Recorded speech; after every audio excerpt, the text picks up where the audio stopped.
Good evening, everyone, and welcome to tonight's episode of Hey Sister. As you can see, you have both of us here. Hey, sister. Hi, sister. Yes, we're in the same frame. Look at that. Look at that. We are in the same frame, and you have Demetria and Christina. Yay! We're super excited to be with you tonight and have our very special guest, our esteemed theologian, but also our little cousin. That's what we like to call him, Dr. Malik J.M. Walker. And we're going to be talking this evening about his journey of faith. And we hope, and not just hope, we know that this is going to be a very enlightening conversation. So as you are coming into the room, if you're in, drop us a comment. Let us know who's watching already. If you would, go ahead and share this broadcast on your respective feeds so you can share this with your friends and your family members. And especially share with anyone who may have be on their own journey of faith and have their own exploration of faith that they're doing, because we know that he has so many gems and so much information to share that you most definitely don't want to miss it. So if you're tuning in, drop in the comments, let us know you're here. So we see one. Hey, Sonia, how you doing? Yay! Hey, Sonia, she's waving at us. And so to let us know that you're here and that you're watching. But I'm going to go ahead and get started.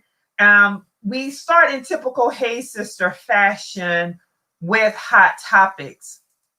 And tonight, there's really only one hot topic that we want to talk about, and that's the notorious RBG. And if you don't know what RBG stands for, that's one Supreme Court Justice, Ruth Bader Ginsburg, who transitioned over this past weekend. And it is, talk about just struck me in the gut a little bit. Just hearing the news, we knew that her health had been declining seriously over the last several months. And what really struck me is that there are people who are even questioning what she did. And it's like, oh, that means history is not being taught correctly. It just reminds me how history is not being taught and history is not being shared correctly. Because without notorious RBG, I, as a woman, could not go get a loan. Mm-hmm. Without the notorious RBG, going to law school, when women were not even allowed to go to law school, really, right. Being one of two women in her law school class, being one of two women on the Supreme Court.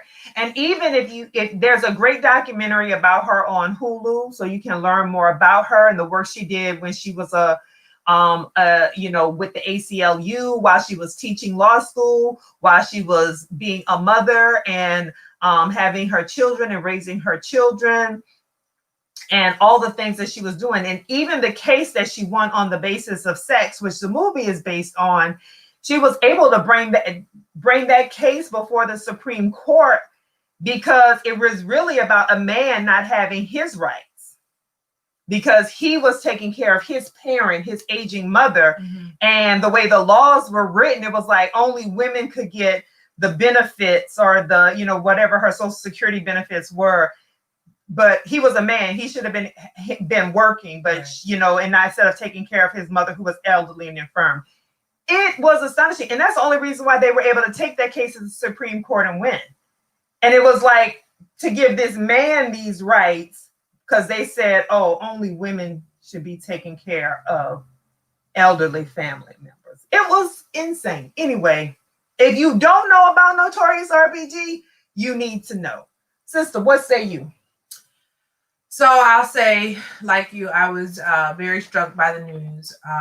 Actually, you announced it. Well, you took you a moment before you announced it.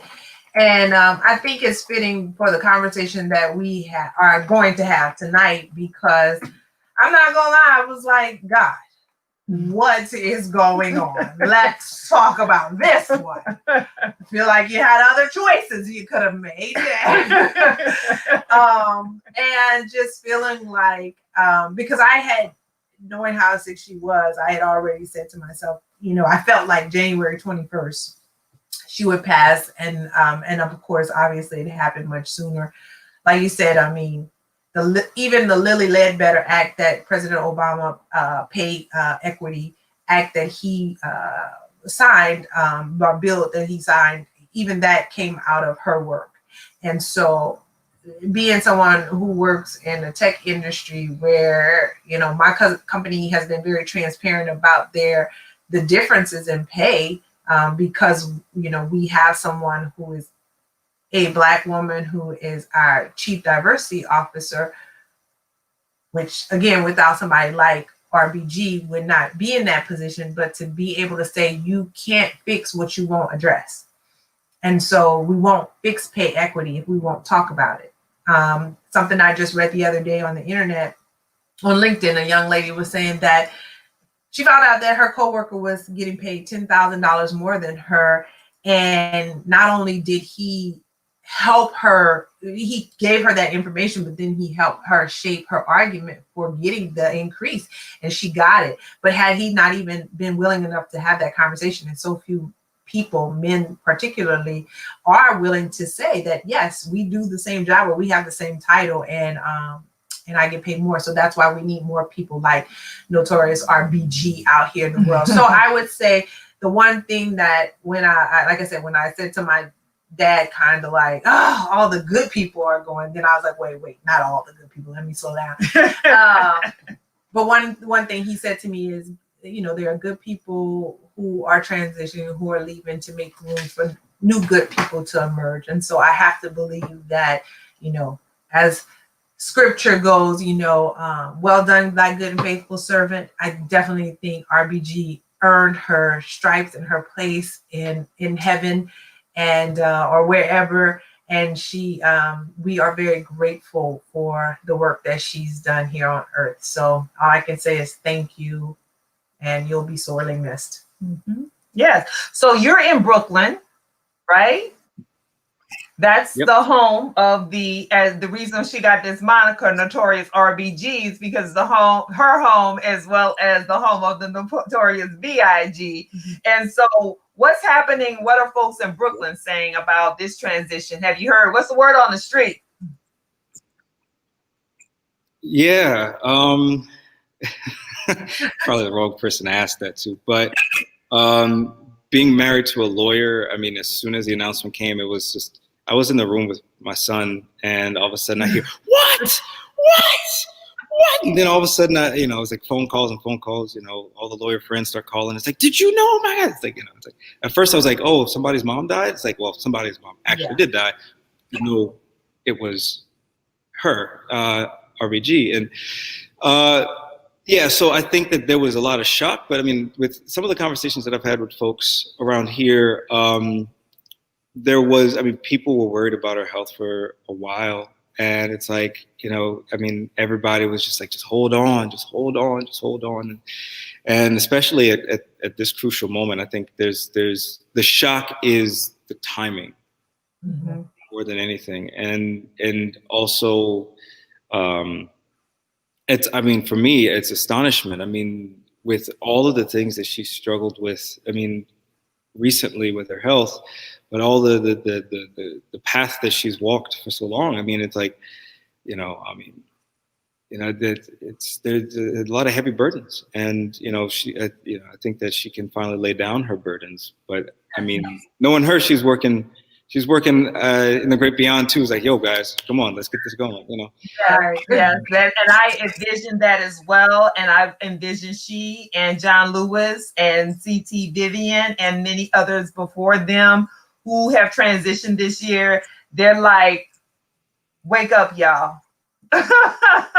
So with that, we're going to formally introduce you and let the people know who you are. So we have a lot of folks watching. So we have Chandra out there watching, Denise Toops, who's a frequent viewer. Another one of our fellow Xavierites, Naja Ray, she's out here watching. We have, hey mom, she's out here watching. And we have another one of our frequent viewers, Lakeisha, Sean. So they're all out here watching. We have Jody out here watching. Oh, Donna Marie is out here watching. And we have Jody out here watching. So thank you all for tuning in. And we're going to introduce our esteemed guest this evening. He is Dr. Malik J.M. Walker. He is a Zen priest, director of the Manjudo. Is Manjudo? That's good.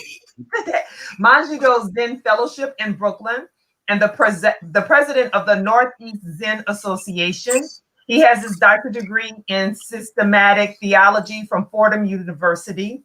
And he also serves as the associate faculty and class advisor at the Gallatin School of Individualized Study at NYU. Most importantly for me, he is a Xavierite. Whoop, whoop, XU's in the house. Yes. So he is a Xavierite, class of 2006. He's what we call the Katrina class, who was lucky enough to have one Senator Barack Obama as their class, as their commencement speaker. And I missed it because I was big pregnant at the time in 2006. But I won't, nonetheless. He's done many great things. He's published some articles. We're going to drop those links in the comments for you all to check out some of those articles. But we want to say welcome, Dr. Walker, to the show. Thank you. That's our round of applause for you. But, first we want to just kind of get in and for you to just tell us a little bit about your journey of faith. So, as we said at the top of the program, to us, you're just our little cousin, right? And so we remember you very fondly, even as a toddler, quoting scripture, walking around, preaching to us. And I'll never forget when it was my grandfather who passed away. And this was 1990. And my aunt, 89. Yeah, my grandmother passed away in 90. So it was one of those, either my grandfather or my grandmother. I think it was my grandfather. And when my aunt was there crying, shout out to Auntie Trudy. And how old were you in 1989? 4.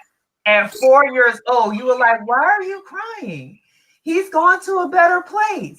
And then you start talking about the Bible. And of course, you probably have no memory of this, but it was so very profound. And our home pastor at the time, Reverend Broomfield, was there, and he was looking at you and he was like, I think y'all might have a future preacher on your hand right here. So those are how my memories go back that far, as well as your love for the Teenage Mutant Ninja Turtles and the Ghostbusters. But nonetheless, I digress. Tell us about your journey of faith. It's funny because, and thank you for that introduction, and thank you for letting me on the show. It's I'm really grateful to be here and, to share with everyone. I don't know, it's funny because I've been thinking about it recently. It's been a year out since I finished my PhD and, life has reconfigured. I mean, I've been a student for 20 some odd years and suddenly it's like, I'm not ever again, and it's a really, I'll never say never, I guess. It's funny how I'm having to kind of reconfigure the way that I approach life, because it's always been with this kind of thing over my head that I had to finish. So I've been having to think about, I guess certain parts of my path. And one of the things about it is, in one sense, it has been a very straight and direct path, but then it's had these interesting, weird, sometimes detours, but I mean, I think that ever since I can remember, I have been singularly determined to serve people and the divine. You know, I mean, from that time when I was 4, that I don't recall. I mean, I remember saying when I was a little kid, you know, I want to be a preacher. I want to do that. I mean, it was always there.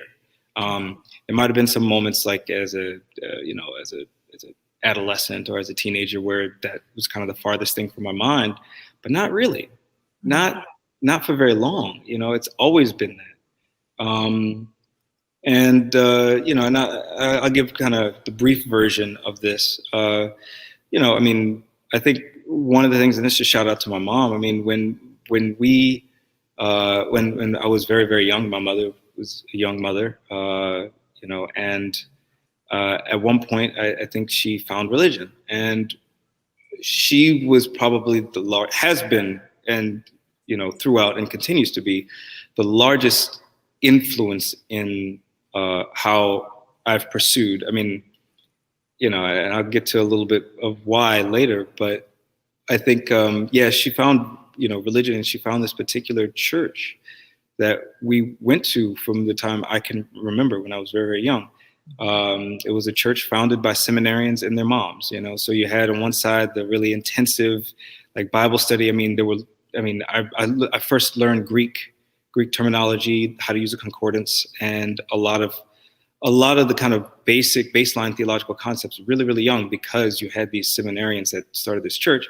And on the other side of it, their moms, right, who came from that old school, quiet, devotional thing. And I think even those two things have been kind of paradigmatic in my life, because those two things are the things I hold in tension all the time as a Zen Buddhist and as an intellectual, right? You know, as a theologian, right? You know, the kind of intensive intellectual engagement with sacred sources, and this drive for quiet or still devotion, right? It's still, like, that hasn't changed since the very beginning of my kind of recollection of my life. But even there, you know, I remember saying, I want to be a preacher. You know, I want to be, I was always looking to be up front. Like, I mean, most kids, you know, they want to be performers, and you can see it there. It's like, if that was the same impulse, it was, you know, I wanted to do that, you know. I'd be remiss if I didn't say that, you know, my mother, my mother was very, very intentional about me learning the stories in the Bible, and thinking at times critically about, what does this mean for you, right? You know, what does the story of Jesus mean? What does the story of David mean? And how do you feel about it? I mean, when I was about 4, what I remember is that I wanted to be Moses. And I would wear all of my robes, and I had a stick, and let my people go and all that stuff. I mean, watched all these cartoons and all. But my mother was really important in that, because she narrated the stories to me, to the point where they internalized and they kind of integrated into my consciousness. And I saw these heroes, right? These, you know, I think at one point, maybe at that time, that I always prayed for the wisdom of Solomon. He was my favorite, other than Moses. You know, Moses is awesome, but the wisdom of Solomon, and that was something that has always stuck with me. And it was my mom who really did kind of help. I mean, fast forward to like when I was 15, you know, we were kind of in church and stuff like that, and I really wanted to move forward in like being some kind of leader in the church, even at 15. And, you know, she made me write a paper on the Gospel of John. She said, read a gospel that you want to read, and then write a paper on it. Like, this was totally extracurricular. So I wrote a paper on it, and she covered it in red, like just marked it up, like worse than any theology professor I've ever had, or harder than I could ever be as a theology professor. Tore it up, you know. I told that to some of my friends when I was at Yale, and they were like, "Oh, so you got traumatized into being a theologian?" I was like, "Yeah, pretty much." It's like, "Oh, you got mommy issues." Yes, it does have a lasting impact. Yes, well, no, it's like, you know, you're a theologian because you have mommy issues. Like, yeah, I mean, it's like, if it's mommy issues, it's of the best kind. I mean, in that regard. So, I mean, those are the two silly stories. But you know, I mean, I was born in New Orleans, raised in Marrero, until my mom married, rural West Bank area. My mother married my stepdad, and he enlisted in the military and in the army. And we went away when my baby sister was born, Brittany. We moved away to Germany in 1990. It was 6 months after the Berlin Wall fell. One of my very first gifts, the very first gift I got that first Christmas, I still have. It's a piece in the frame of the Berlin Wall, an actual piece. People say this, but it's like, when'd you get it? Oh, 1998. So that's some piece of gravel that came from the ground. That is not. This is an actual piece of the Berlin Wall. And it was like, that's all I wanted. It was like, I was not as cognizant of the fact that I was actually living in like a watershed moment in world history, let alone European history, that this had just happened, and that Germany was being reunified, that the Iron Curtain was in process of falling, like being in the middle of that as a kid, right? And then then it was the Gulf War. When I look back at it, I was like, holy crap, and there were definitely some experiences there. But that all said, we lived there for 3 years. And I think that had a big influence in my life for a lot of reasons. Then we lived on the West Coast for 2 years. And it was then in Washington State, we lived on a base there where my stepdad, I think he was always questioning his religious moorings. And he converted to Islam. And we had some family friends who kind of shepherded him along that way. And, I got to read the Quran when I was 10. This is around the time I was 10 years old. Reading the Quran, I spent time with that family, and they were very, very sweet. I went through a very, I don't know how to put it, for a 9-10-year-old, I went through a very, very difficult crisis of faith, where I did question, I didn't know what I was questioning, but something was being questioned. And it really it was just this overwhelming anxiety. And then on top of that, it was like watching all these things about the year 2000. This is like early 90s, and they're talking about year 2000. It's like, oh, I'm going to be 16 when that happens. Oh my God, the world's going to end. It's like, I'm not even going to grow up and all this other stuff. And it was that family, the husband both of them actually, they really helped me through that crisis, right? And what they did was they wrote out in English the first surah of the Quran, Al-Fatiha, right? And I prayed that for a while to go to sleep, right? It really did help to settle my anxiety. I didn't understand what I was reading entirely. I didn't have a sense of sacred texts and the import of the Quran. I knew we had one. I read through it. Didn't make any sense. Same way with the Bible sometimes.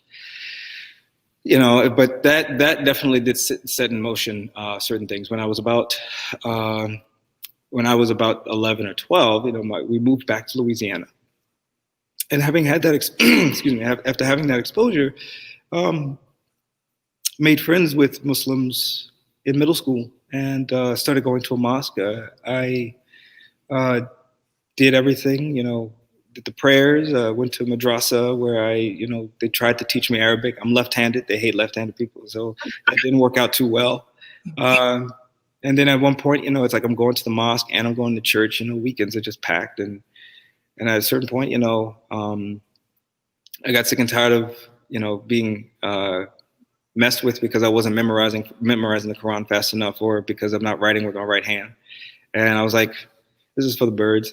Islam is not for the birds. That's like the treatment, that I was receiving was for the birds. And I was still fascinated by Islam, and still I wanted to be an imam. I wanted to be a haji.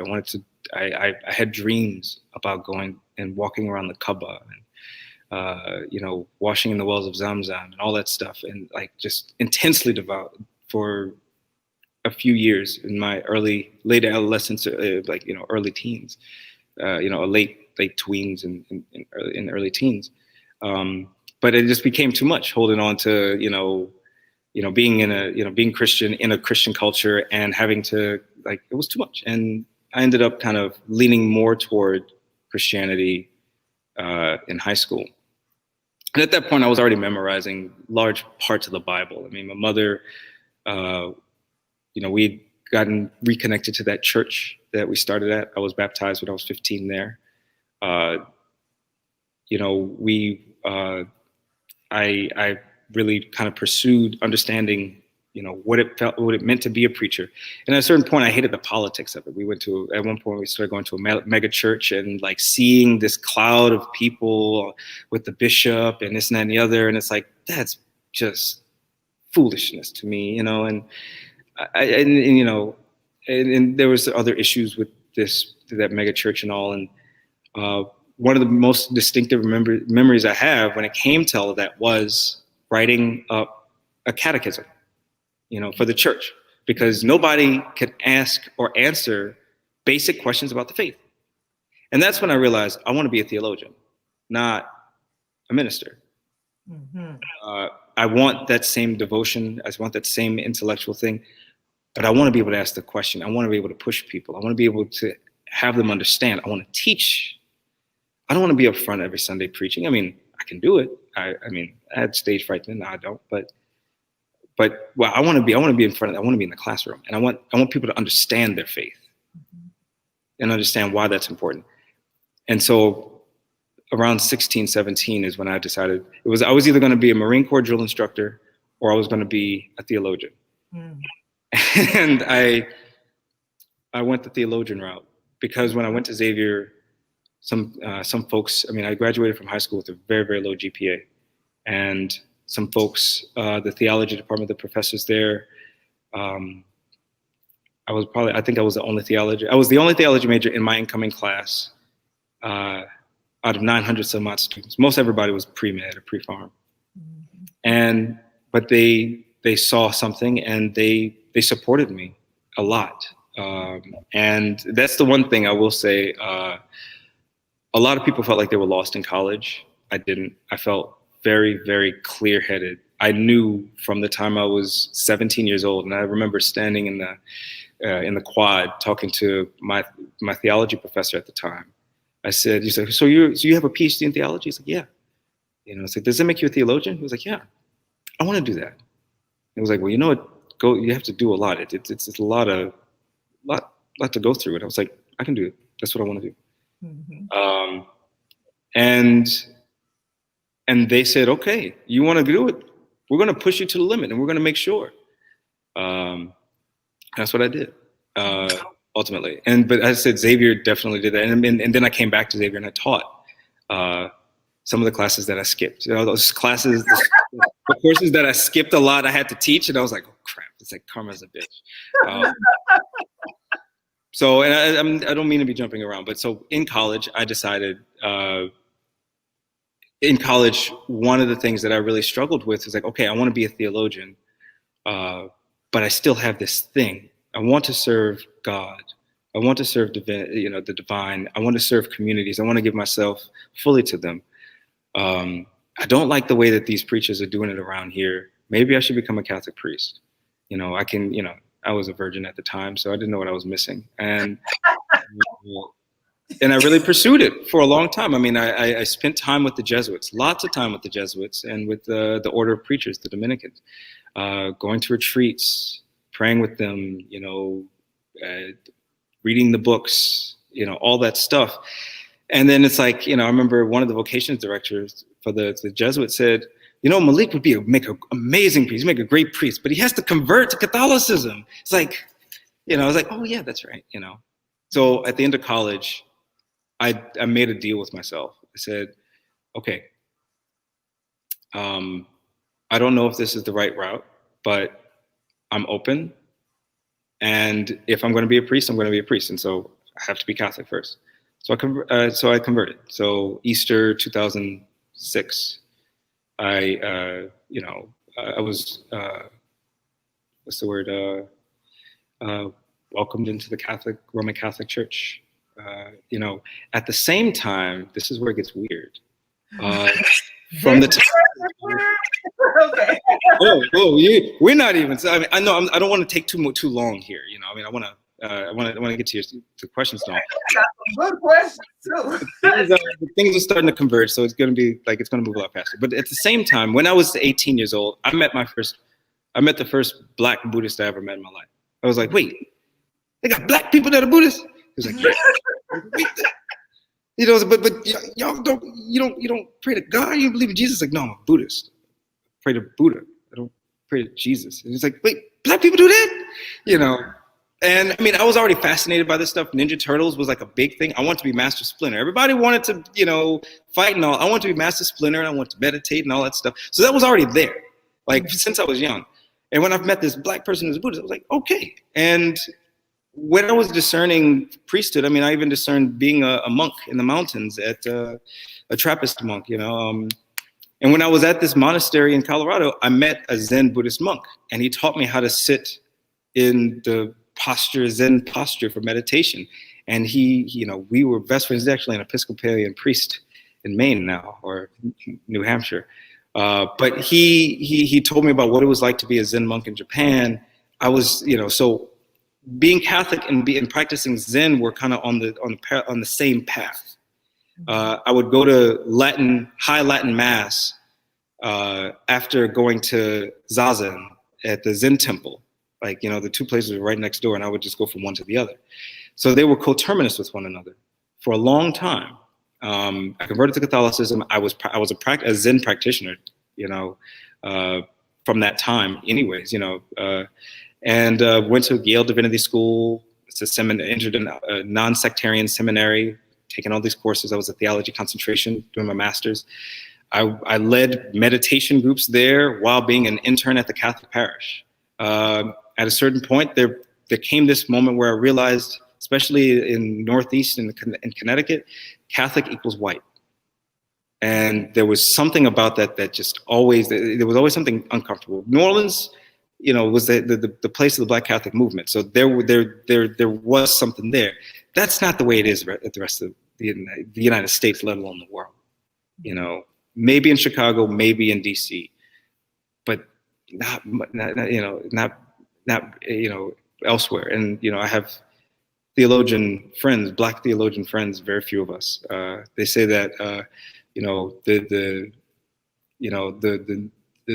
most recent convention of Black Catholic theologians in the United States could happen in a phone booth. There's so few of us. Mm-hmm. And, you know, one of his areas, his work is in Black Catholicism and ethics, or Catholicism and ethics and race. And, you know, he said, there's a long history that Catholic equals white. So that was something that I really struggled with. And I tried other types of Catholicism, right? Eastern Catholicism, Byzantine Catholicism, Melkite Catholics. And these are all like Orthodox-oriented churches. They do the Orthodox liturgy, they have Orthodox theology, but they're aligned with the Roman Catholic Church. Because I was really fascinated by that, you know. The Orthodox theology was a little more interesting to me than Catholic theology. I'd done years of that. But even then, it was this cultural thing, right? You know, it's Ukrainian, or it's Russian, or it's it's Lebanese, or it's Syrian. You know, and at a certain point, it's like I don't belong in any of this stuff. You know, and this is all while going through my master's at Yale, doing my PhD at Fordham. I had to, with a name, Malik Muhammed. Right. You know, like nobody, like everybody. Like you was Malik Muhammed, studied Islam, started Christian, Islam, Christian, Catholic, Zen. It's like it's a lot of stuff. It's a journey for sure. What's funny about it was all for the same. I did it all for the same reason. It's been the same thing. Yes. I was just trying to find a place. Yeah. You know, and you know, it's funny because in the end, you know, I like in my PhD program, you know, I had to be honest with myself and with my faculty because they were suspicious of this Catholic dude, Muhammad, who's, you know, leading Zen meditation groups like on campus and stuff like that. It's like, what the hell are you doing? And like, yeah, what the hell am I doing? And there came a point where I had to really, I remember I wrote this email very clearly to my my advisor. It's like, and I wrote it because I needed to say it, but also because the very nature of my dissertation was kind of on a very controversial line that nobody in theology really deals with salvation. And I said, I'm not Christian. You have to understand that. Like, when I see this, it's like I'm influenced by Christianity. I'm culturally Christian, but I don't identify. I realize that I can't identify this way. I have not identified for a very long time, as hard as I tried. Right? You know, at one point I was an acolyte, a cantor, a subdeacon in the Byzantine Catholic Church. Right? You know, I had position, right, that I had holy orders, and you know, but I had to be honest. It's like I hadn't been Christian for a long time. But the one thing that stuck was that intellectual rigor and that quiet devotion. Mm-hmm. And where that became more relevant and significant for me was in being a Zen practitioner. So in 2014, I took lay ordination at the New Orleans Zen Temple, which just basically means that I decided to become a dedicated practitioner in a particular lineage of Zen Buddhism. And in 2017, I was invited to become a Zen monk, and I was ordained a Zen monk, which means that one becomes a disciple within that lineage, a lineage holder, and you know, basically, effectively, it's leadership track in some respects, but also there's a certain it's a kind of position where, like, this is not just something that you're interested in. This is not something that you are okay with being a part of, but you're blood bound by, you know, your teacher. You're blood bound by your Dharma brothers and sisters, right? You're blood bound by the lineage that goes all the way back to the Buddha, right? You know, you're blood bound to the Dharma, right? The way.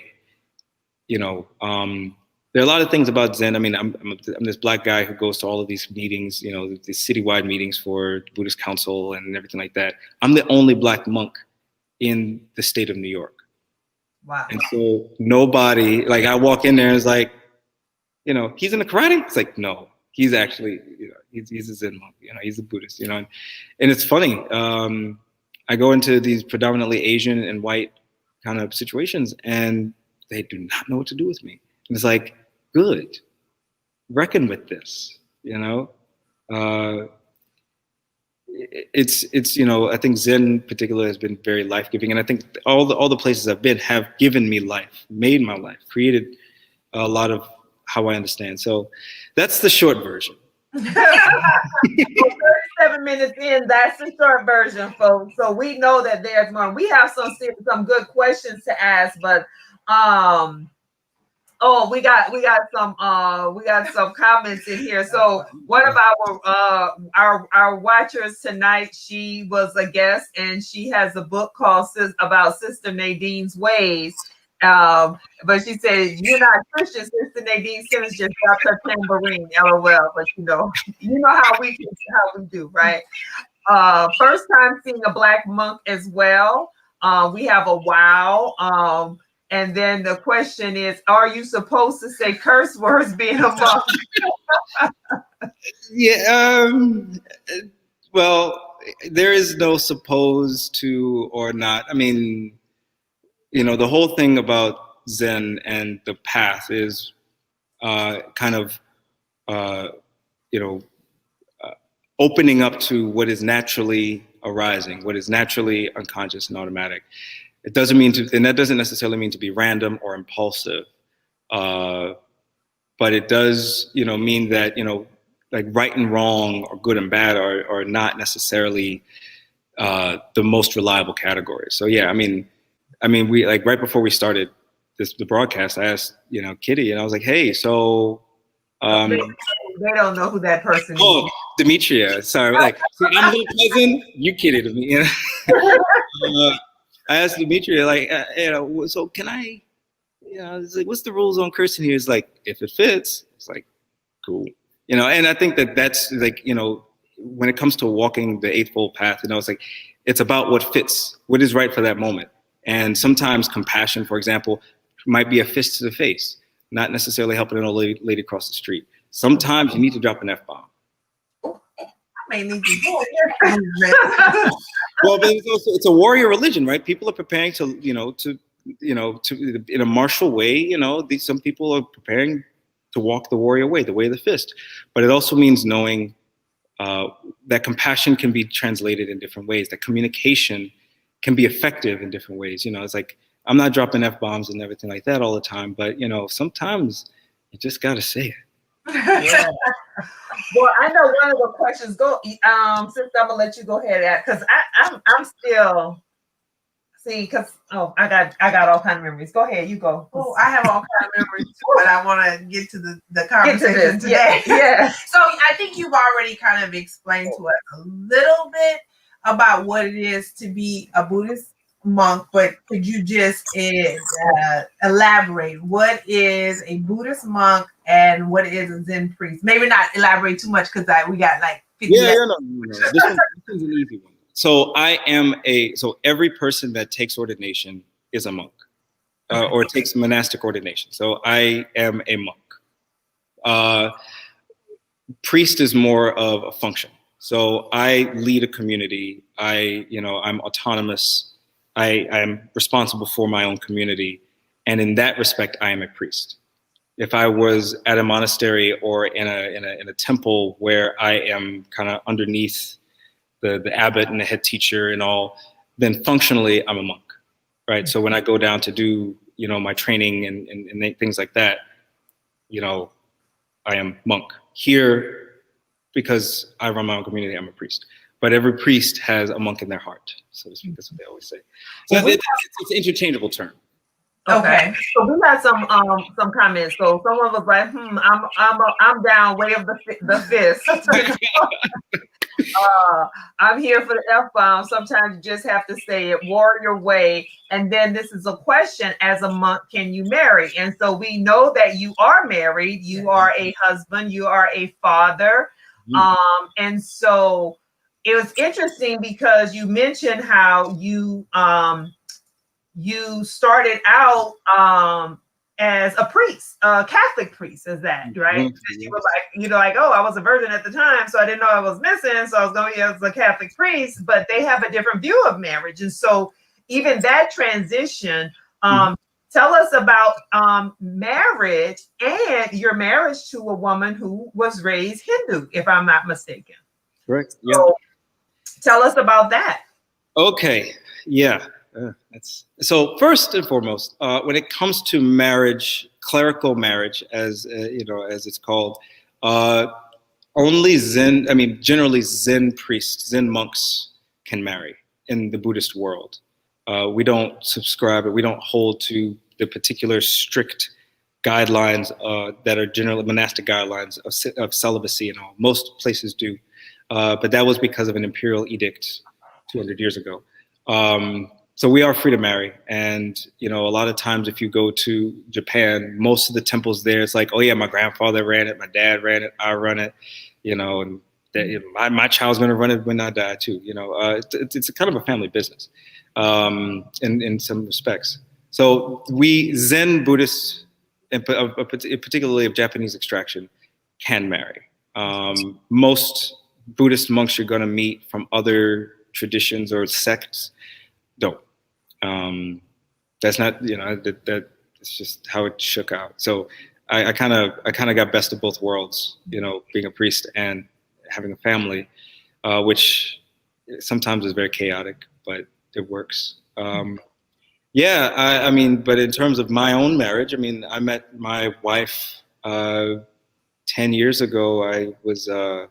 I crashed a wedding that she was at, and I wasn't supposed to be there, and I don't know. From that day, I was kind of very fixated on her. We were friends for a long time before we started dating, and the wedding was an Indian wedding or a Hindu wedding, and one of the things that we kind of had to talk about on the very front end of our dating was, it's like, how Indians treat black folks, right? You saw Mississippi Masala, right? It's like one of my first dates was actually like one of our first movie nights was watching Mississippi Masala, which is not that well written of a movie. When you look at it, I didn't realize that, but it raises the issue. And there are countless stories about how this, how this situation goes down, right? You stay together and you know the shit you're gonna go through, or you break up because you don't want to deal with that shit, And we had a lot. We went through a lot with that. I think one of the things that really kind of surprised Nisha was the fact that I knew her scriptures better than she did. I mean, I could out Hindu her. And I already knew how to cook Indian cuisine. I was, this Punjabi guy from a restaurant when I lived in Connecticut taught me the basics of Indian cuisine. So she was like, "Wait, come on, dude." But yeah, we initially struggled a lot, at least in the interpersonal familial things, right? On my side of the family, it was like, "Hey, yeah, she's cute." I mean, actually, my grandfather was like, "You're beautiful, oh my gosh," and we were walking in, the Riverwalk, and somebody walked up, was like, "You from Beaumont, Texas?" It was like, "No." He's like, "But you kind of look like some of them people." But that all said, yeah, we went through certain struggles because of that. I mean, when it came to Hinduism, one of the things being, for me, that was really important was that a woman understands my religious eccentricities, right? And I think that her experience of her religion or faith journey made her kind of eclectic enough to take it all in. And ultimately, she also took ordination as a Zen Buddhist in the same tradition. So we identify now more as Buddhist. But I think that one of the things about our relationship is that we can decode some of those cultural things because of my religious and intellectual background, and the kind of the anthropological aspects of it. But we also had to really dig deep. And it's something like there are layers of being in a relationship like mine, in a mixed relationship where it's like you can't take for granted. In the moment that you do, it's like a lot of miscommunication, a lot of misunderstanding, and a lot of feelings, not always, positive, kind of can quickly surface without having to constantly work on it. And I think that's one of the things that I don't know if we intentionally signed up for, but we kind of walked into, is like, we can't take any of this stuff for granted, right? Our identity, our relationship, and the fact that she speaks 5 languages that I have no idea about, and I know 3 languages that she doesn't know about, and so there are times when she's talking to me in English and she's not speaking English, because, for whatever reason, or there are moments where, like, we really have to be very intentional about how we communicate. So it's a process, and it's a negotiation at times. Well, honey, y'all.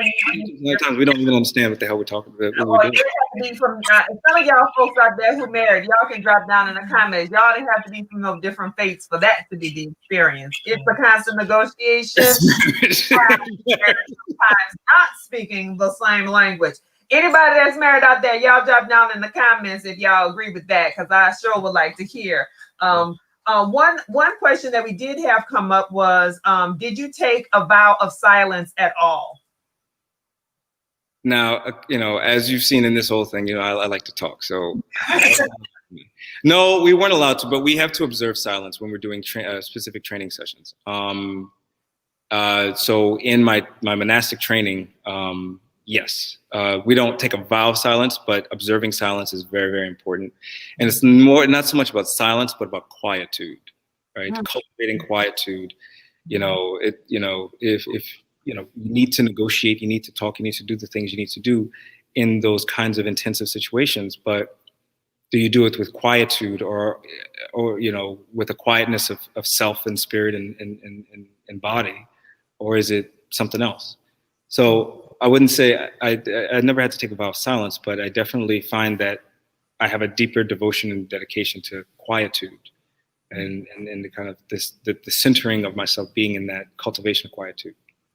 That's a beautiful way. I love that saying, cultivating quietude. I think we all can cultivate more quietude, especially when you're trying to get centered and get clear on what voice are you listening to, right? And so how, I know my sister kind of talked about this a little earlier when she was like, well, when we learned about Ruth Bader Ginsburg, and she was like, "Oh God, I like what's going on." So you want to ask that question because I think, yeah, I do. I'm yeah. gonna ask it, but I gotta just say this. You know, we from Louisiana, so Nisha. You know, for us, that's probably short for Kanisha or Lanisha. Right? That's a black name. Black girl, but but no, when with the passing of RBG, and like I said about God, what's up? Right. I just with everything that's going on right now is so challenging sometimes, and I'm often saying it's not possible that we're praying to the same God. When I hear about these evangelicals, right? And in my case, I am a Christian. And so I'm like, we can't possibly be talking to the same God, praying to the same God, worshiping the same Jesus, because if we are, then how is such a disconnect? So I just wanted to delve a little bit deeper in the conversation. You said that your interpretation of God has evolved over the years, and I want to talk about that because I definitely don't feel like we are all honoring the same God. Right, and I think in a lot of times people aren't honest about what they understand, who they understand God to be, and who they are relative to that walk, right? Because there has to be some connection, some synchronicity, right? If you're trying to cultivate quietude, your God, or whatever the source of faith, is a part of that, and ultimately the kind of either ideal notion of it or some sort of or it's a mirror, for the inner self, right? That's what St. Augustine says, right? Our understanding of God, it's a mirror to, we have to look at it as a mirror to the soul. And if we're going to take that kind of that way of thinking, right? Whatever a lot of people nowadays with the hyper aggression when it comes to their Christianity and the xenophobia and a lot of these things, it's like, if this is a mirror to the soul, you can actually identify the God that they're worshiping, right? God by the way you act. We know your God by the way you act. We know your God by the way you act. And I think a lot of people don't realize that it is an embodied thing, right? That faith is an embodied thing, or even that the divine doesn't necessarily, we can talk about the hovering thing that is the creator of the universe and all things seen and unseen, but in our actions, like I said, we mirror the true character of the thing that we actually hold faith in. And that's and I mean, and you just threw a dart right through a hole. Oh boy, listen. If I looking around like I'm looking for the dart, I'm like, because I think that is part of the struggle. Stinging for a lot of people. Yeah, if God, if you believe in God and you don't, I'm just going to put it in contemporary times. If you believe in God, but you can't understand what is being said by Black Lives Matter, then I don't trust that you and I have the same interpretation of God. Right. Or if you believe in God and you are okay with someone who is, in my opinion, playing with the idea of God by going and standing in front of a church holding the Bible upside down to take a picture after you hurt and injured people on your way to this church for this photo op. We obviously don't have the same interpretation of God, but I love how you said that, about God is a mirror to the soul, and that we know your God by the way you act and behave. And I think that says it all, which means because I'm acting and behaving very differently, we clearly don't have the same God. No. Wow. Exactly. But I think it gets to something we were talking about earlier, distinguishing between theology versus religion versus spirituality, because as you were describing that and talking about, us being really the embodiment and the reflection of the God we serve, right? And how we go about living our life every day. I think a lot of people are practicing religion and tradition and things that they've been taught, right? So, you were on that, you always had that intellectual curiosity, one of my favorite terms, but you always had that intellectual curiosity in the pursuit of the divine and what the divine represented. And that's very different than people who are exercising religious beliefs and religious practices, because exercising religious beliefs and religious practices doesn't necessarily mean you're getting any closer or either mirroring God at all. But that's my opinion. And in the pursuit of the divine, understanding that divinity rests and resides in us. If we all say we are God's, and if we say we were made in his image, then the way we walk, talk, act, treat each other should be reflective of that. And I feel like, if you're not constantly on that journey of getting closer or understanding your godliness more deeply, then you're just it's just a rigmarole. You're just practicing stuff that you heard, taught, was taught, etc. Yeah. No. I like how you put that. Yeah. I think one of my comments here says that you are a truth seeker. Well, that way. I prefer truthiness. I'm looking for truthiness because I don't know. But thank you. Yeah, no. I really appreciate that. I usually, when I'm in class, I always say it's like we need to see what is the truthiest thing, because truth, being that kind of Platonic ideal, is not something that we could fully comprehend if it's something to actually comprehend. But there's a lot of truthy things here that verify what's real right in front of us, what's authentic in the way that we respond to one another and how we live our lives, right? And there's a certain kind of ethics to that too. But yeah, in terms of theology versus religion versus spirituality I think is something that is kind of inborn, something that's very much, it's the way we pursue. That is where the manifesting and the mirror and the kind of, that's where others see what you truly are. Spirituality isn't always about practices, even though they're spiritual practices. But it's that walk that in the discipline that one exerts in that walk, whether they're conscious or aware of it or not. There is a discipline there. I think with religion, that's tradition, that's history, that's also discipline, though, right? Zen is Buddhism is not a religion, so to speak, but I'm a priest. I officiate ceremony. I do all these things. It is religion, right? It is a religious, right?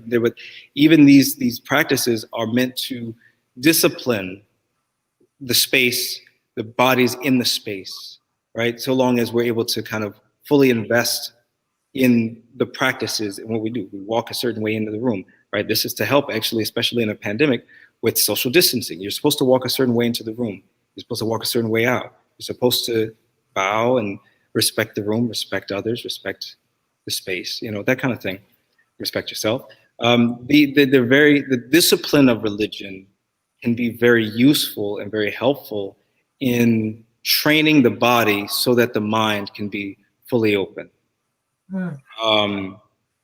Tradition can be useful when it comes to reckoning with the fact that being authoritative or being authoritative about something, like one is very small. I mean, my lineage chart as a monk has 200 and some odd. I'm like the 266th inheritor of the Buddha, right? And that's going from 2,500 years ago to now, from India to the United States, right? You know, and the way that my teacher would always say is like, you have a lot of people sitting behind you. Mind what you do, right? And that's what tradition is, right? It allows you to know that that this is not out of a vacuum, that this is not spontaneous. It's supposed to verify its usefulness and its viability in the world, right? Traditions that die are ones that get forgotten or ones that aren't useful anymore. But that's important. But there's also in theology, I think theology is more of the kind of study of making sense of it, and either the internal dialogue of a religious group or the discussion about, okay, what does this mean? The ethics of us being religious people of a particular spiritual discipline. On the other side of it, the way that a lot of these things, religion, theology, and spirituality, get misused is to verify an already set position.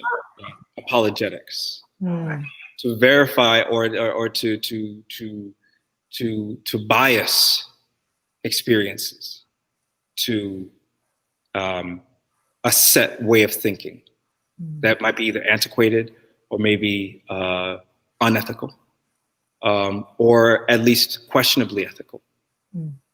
You know, and I think that a lot of what we're dealing with, like with religion and the coercive nature of a lot of religious groups and the coercion that happens, is this kind of skewing of things. You know, and that's something, you know, occupationally I've had to kind of discern and see and study and stuff like that, and you know, and it makes it, you know, it draws a lot of occupational hazards. In one sense, you know, can't go to church without like scrutinizing the minister or the priest. You know, it's like, you made the wrong move. Oh, you lifted the glass wrong, or you know, I know that's not what the Bible says. You know, like I'm totally that guy. That's why I can't go to church. That's why I have to sit down quietly in a room by myself. You know, as a Zen monk. But yeah, but it's also it has allowed me to see how dangerous words and interpretations and understandings can be. And that's once again, I credit my mother with this. My mother used to make us sit down and listen to Tupac and listen to all of these songs, even the Christian stuff. Any song that we listen to is like, listen to the words. If you know what the words say, you will always be in control of the message. She made us do that. And, you know, and it influenced the way that I pursued my work. And I think, having that level, that kind of scrutiny, you know, of tradition, of communities, of the people that are supposed to be accountable in leadership and all, you gotta listen to their words, because, you know, when you have somebody who can't read the words in the book that he's holding as he's standing in front of a church that he's not even probably allowed to go into, that just tells you a lot about the bias, about the skew that is most dangerous when it comes to what a lot of people get turned off about with religion. Yeah. And so we had a couple of comments here. One from Mom. Hey, Mom. Religious beliefs can be ridiculous as political beliefs.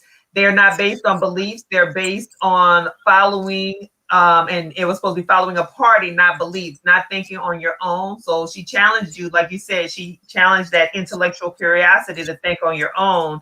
We had Mr. Charles Brown said all three, when talking about theology, religion, and spirituality, we've demonized the words. All three are required, but we've demonized the words. And he was agreeing with you as you were describing kind of the understanding of religion, theology versus spirituality, and what's all that mean. And so you talked about one of the occupational hazards, so this is kind of like one of our last questions before we get ready to wrap up, is so having studied, so you've studied many faiths, so we talked about the whole faith journey. So you study Christianity. You said you're culturally Christian. You said that you studied Islam. You have studied Catholicism. You are now a practicing Buddhist and a Zen priest. And so with that study, have you become anti-religious or religious? Or at any point have you been anti-religion? I wouldn't say that I ever became anti. I've walked out of places and with really bad taste in my mouth.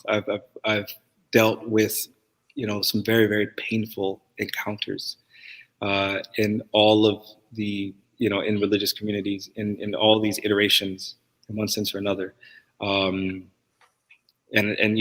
very much turned off by some of them. I don't think that I've ever been anti-religion. I think that religion, like I said, is at its best when it's understood as the forum or the context for disciplining the body, for the mind to be open to the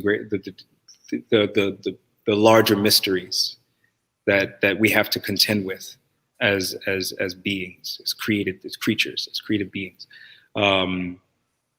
I think that my concept of God, I think, can be is I wouldn't say it's. I fear at worst it might be offensive. In others, it's like just maybe unintelligible. I don't know, and maybe I'm just elevating it beyond what it needs to be. But I think that I was never anti-religious. But I don't think that as I grew and changed, I don't think I could embrace certain notions of God that I was raised with. And even as a theologian, studying the crazy intricacies of Christian theological understanding of God and all that stuff, I came to realize, that, for example, with me, I would say that I am more of in the technical term, I'm a panentheist. There's other pieces to it, right? And that means that I see that there's the divine, but that the divine is some way intertwined, interacting with us, right? There's like monotheist, right? There's one God, we are not God, right? And we are beholden to that God, and Christianity kind of muddles it a little bit with Jesus in a very good way, I think. But I don't, like, for example, believe in a personal God. I don't think that God is a personal God the way that Christianity says. That's not to say that there is no personhood or personality, or that or that God doesn't, or whatever the divine is, doesn't care. I think that, once again, for me, that gets manifested in the way we act. The personhood or the personal nature of God gets manifested in how we create our world, not necessarily in what we know the doctrine of God to be, and having to kind of orient ourselves toward that doctrine, right? We form that doctrine in our actions, in our walk, in the way we change our mind, or the way that we don't change our mind. And so I was never anti-religious, but I see that religion can be useful, but in a lot of ways it can be harmful. And I've become very anti-irresponsible actors in religious contexts. And in every one of in any of the religious communities I've ever been in, there are some incredibly destructive, irresponsible actors that have and the implications of their irresponsibility, whether they were of omission or commission, as we say, has had some very damaging effects and widespread effects for people.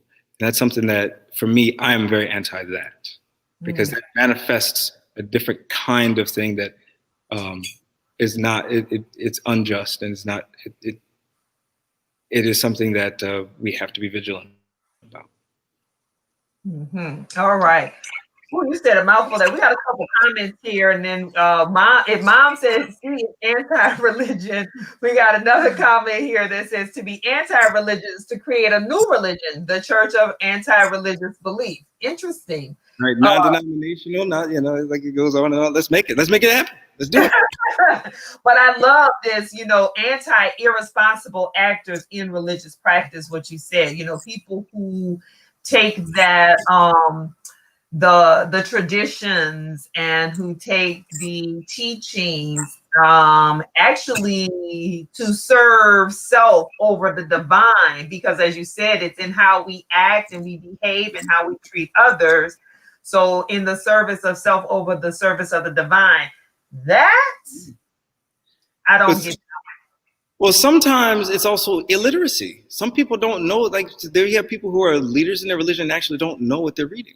They don't Well, like you said, we talked about that this morning in our at-home Bible study we had. But you know, our dad has been teaching Sunday school for almost 40 years probably.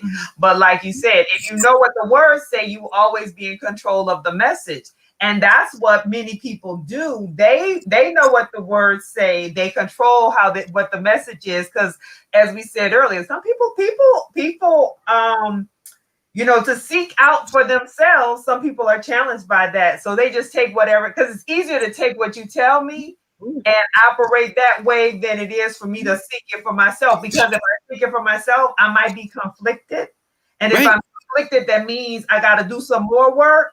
And you got to change your mind. Oh, really? But then I'm human and I'm lazy. So we just going to go with whatever you say. Right. That's kind of how it works. Let's see. I agree that religion can be harmful, especially when most people don't read the Bible for themselves. They rely on the pastor, which most pastors are teaching incorrectly. I think it's functional illiteracy when it comes to people. I was lucky enough to go to Yale for seminary, right? You know, so it's like some of the best and the brightest pastors and leaders. You know, I know people who are going to be bishops of major churches around the country. I know people who are going to be some of the most important theologians of the 21st century. Maybe I'm one of them. I don't know, but I know that I've been around them, and they were taught by some of the most important theologians and teachers and preachers in the 20th century, in the early 21st century. Not a lot of places are like that, and even then, you can't protect against the fact that there are people who are either using it for self, or just not. They don't know how to use a tool, and so they accidentally or unintentionally misuse the tool. You know, and you know that's why the road to hell is paved with good intentions. You know, that's why you have. I mean, people don't know how badly they're hurt because they don't even know that they don't understand what they're being exposed to, or or what responsible use looks like, because we're so used to irresponsible application of the faith or of the teachings or whatever. People, and that's also the problem. Like people aren't used to, good practices, so they don't know, it's too hard to know, because there's a certain ethical standard. It's too hard to live up to that because, if you're used to not, why would you change your mind? That's the biggest and the most important and the most painful revolution a person can actually ever go through. I feel bad for my son. He's 2 years old. His brain must be on fire most of the time. His mind is constantly changing and shifting. Absolutely. For 35, 40-year-olds to do that. As that 3-year-old, 4-year-old, as that 15-year-old. I remember bringing you to the Essence Festival. I think you were 15 or 16, and you. I don't know if you remember this. And you were like, "That's so." I was like, "Go up to her. Go, introduce yourself." Yeah. And you walked up to her, you're like, "Hi." And she was so sweet and gracious, and she introduced you to all these people. And so I just have so many fond memories of you. And so seeing you now, having completed your education, working as a professional, being a husband, being a father, having been on this great journey of a lifetime and continuing on this journey of a lifetime, I am so very impressed. I love hearing you speak about, you're so well versed. And really still so intellectually curious. And I just know that there's even more growth. So when you talk about being one of those great theologians in this country, you already are. And I know that you will be making your mark. Now, we got a comment here, a couple comments. This one about many of the slaves of them Yale theologians became slave owners in the South. That very well probably is true, but you did a lot of some of the papers. We dropped the comments in earlier. You talk about the intersection of race and religion and some of the things that you have written and published. So, Mr. Brown, we welcome you to go back, scroll up into the comments and read some of those scholarly articles. I think you two, we should have both of you all on a show together to talk. I think that'll be. Both of you are in the Northeast now. Yeah. Both of you work for prestigious universities, and both of you are from the South. So y'all need to connect anyway. So we'll do that offline. But I want to thank you for joining us. We have another comment here. Cousin says, very proud of you. So we're very proud of you, and we thank you for taking the time. Sister, I'll let you say something, and then we'll have you send us out with closing remarks. How about that? Yeah, so I was gonna say first that, one, again, because of your journey, unlike many of us, you have studied not only different religious practices or religions on your own, but then you actually have your formal education in theology. And I would venture to say, and you can correct me if I'm wrong in your closing remarks, but I would venture to say that we're probably more alike than we are different, and we're allowing these barriers to cause pain and cause destruction and create obstacles that don't need to be there. I think I agree with my sister when I said, number one, I am extremely proud of you. I have enjoyed sitting back and watching this journey myself. You have challenged me in many ways to think through my spiritual and religious beliefs. We alluded to in the pre-broadcast the day when my sister, it was for her baby shower, so that was 18 years ago. That was 18 years ago, right? It was right before, and now he's 18. Oh my God. Right. I was a freshman at Xavier, yeah. I remember that. I was thinking about that. Exactly. And we were having Bible study amongst our family, and you threw the Bible down on the floor. And you didn't do it, but you did it in a way that made me for the first time say, he's right though. It is just a book. It's a history book in a lot of ways. But to have the reaction that was had, where it's like, I mean, there's like Bibles in hotel rooms, and I'm sure people aren't always doing biblical things there. or they are getting to know each other biblically. But I say that because even in that moment, even though I know you have evolved and changed in a lot of your own personal beliefs at that time, that is something that made me think differently about my own journey. So I agree with my sister. You are already one of those great spiritual leaders of the 21st, theologians of the 21st century. And I am extremely proud of you and just so happy to have you on and have this conversation and look forward to doing it again. Because there's so much more. Like we have so many other. I know, and we went way over time than normal because I mean it's just like there's so much more. So we'll send the closing remarks to you. Okay, man, put me on the spot. Yeah. Well, thank you once again, and I appreciate the time to talk with y'all and to be with the whole community that's gathered. And I hope that I hope that there was something insightful that definitely you can chew on, but also I hope that that this conversation is an occasion for the condition for the possibility that for you, the audience, to connect to your own journey, to plot that, to look through it. I think that it's one of the most important things because you see, as we say in Buddhism, it's one of the practices of seeing your true face, that there are, knowing and learning the name before you were called. I encourage everyone to also, in the way that is most important for them, to cultivate quietude, to get back in touch with. Or to get in touch with the intuition, the natural, the spontaneous, the unconscious, the automatic. It opens, it is it's vital in this moment in history as much as any other to open up, to go down into the depths of oneself, but also to open up and to be fully open to the experiences of now, so that we can truly do what needs to be done. And to do it and to work in cultivating as an authentic way of being in the world, and that authenticity can permeate in society, can permeate in communities, permeate in relationships. I encourage you all in that way, and we don't do blessings, but I bring my hands palm to palm in reverence and in